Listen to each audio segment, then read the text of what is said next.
Meus irmãos amados em Cristo, minhas queridas irmãs em Cristo Jesus, que a graça e a paz do Senhor esteja conosco.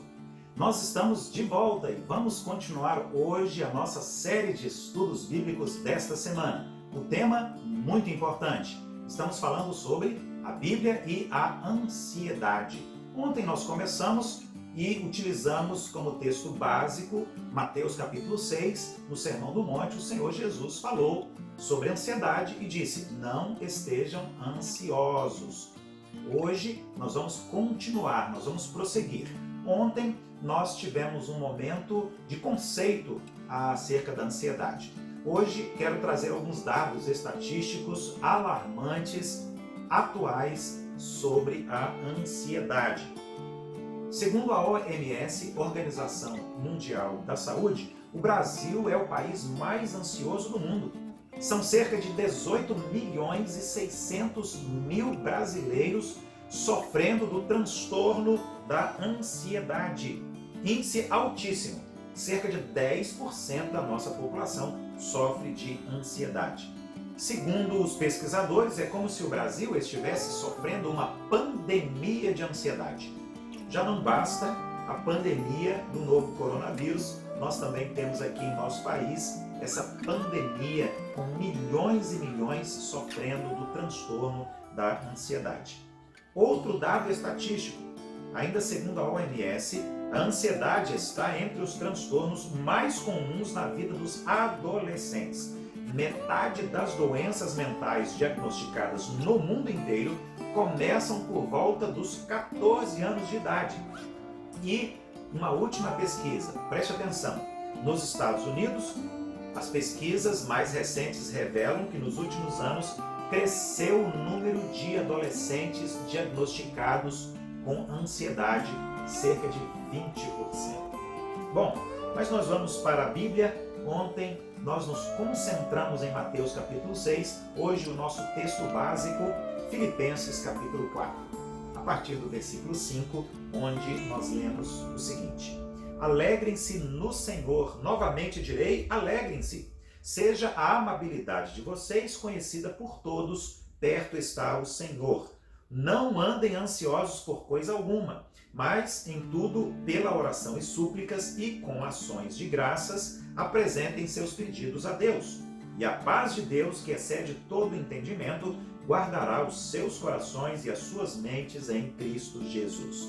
Finalmente, irmãos, tudo o que for verdadeiro, tudo o que for nobre, tudo o que for correto, tudo o que for puro, tudo o que for amável, tudo o que for de boa fama, se houver algo de excelente ou digno de louvor, pensem nessas coisas.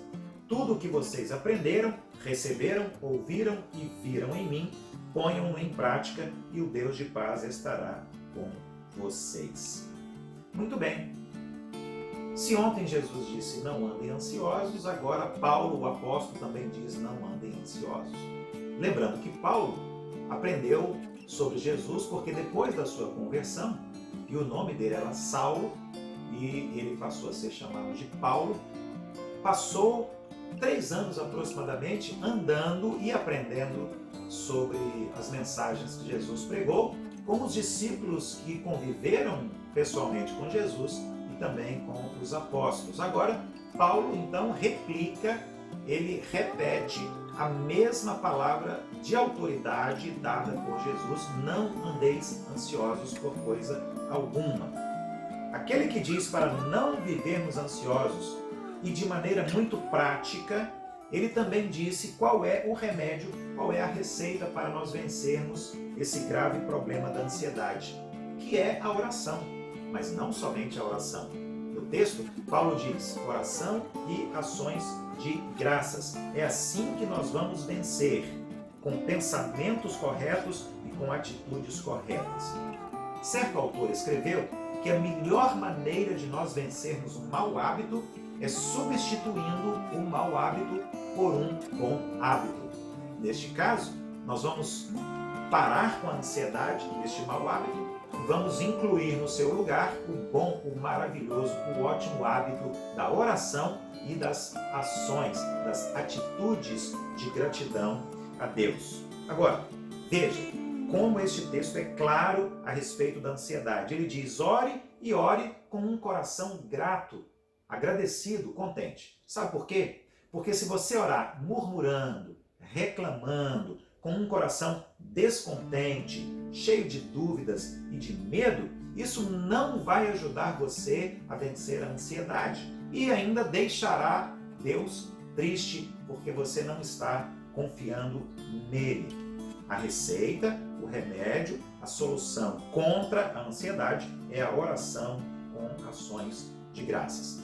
Ações de graças, preste atenção, não apenas em palavras, mas também em atitudes. Nós devemos agir expressando a nossa gratidão a Deus, reconhecendo todas as bênçãos, o cuidado, a provisão, os livramentos dele sobre a nossa vida.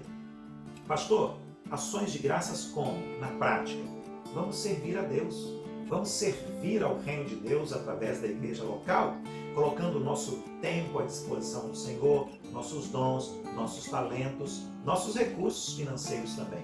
Nós agradecemos a Deus e reconhecemos que Ele é bom, é amável, bondoso, misericordioso para conosco, quando nós ofertamos para o reino, para a igreja, para a obra de missões e evangelismo, os nossos recursos financeiros.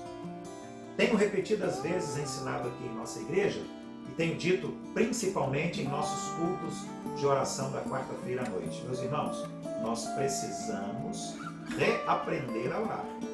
Precisamos começar a nossa oração agradecendo e precisamos dar um espaço, um tempo maior na nossa oração à gratidão a Deus, deixando para depois qualquer tipo de pedido.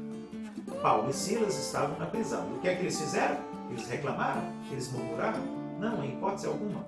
A Bíblia diz que Paulo estava preso com Silas e ali naquela noite, eles, acorrentados e vigiados pelos soldados, eles oravam e cantavam hinos de louvor e adoração a Deus. A atitude deles os ajudou a vencer a ansiedade, a preocupação, o medo, a inquietação. E ainda foi testemunho na vida dos soldados e na vida dos outros prisioneiros que ali estavam. Outro exemplo bíblico maravilhoso a este respeito é a história de Jonas. Jonas, aquele que foi lançado ao mar e foi tragado por um grande peixe. A Bíblia diz que no ventre daquele grande peixe, ainda não havia experimentado o livramento, Jonas orou e Jonas fez uma oração agradecendo, louvando, exaltando a Deus pela sua bondade e pelo seu amor. Assim também nós devemos fazer se nós queremos vencer a ansiedade. Muito bem, então este é o segredo, este é o remédio. Ore confiadamente, ore cheio de esperança, ore colocando a sua vida nas mãos daquele que é soberano e todo-poderoso. Ore e confie no amor e na bondade de Deus. Isso levará você a superar toda e qualquer ansiedade. Nós ficamos por aqui hoje. Amanhã, quarta-feira, nós vamos dar sequência a esta série de estudos. Esteja conosco às 18 horas para juntos aprendermos mais um pouco o que a Bíblia tem a dizer sobre o problema da ansiedade. Até lá, Deus abençoe você, Deus abençoe a sua família.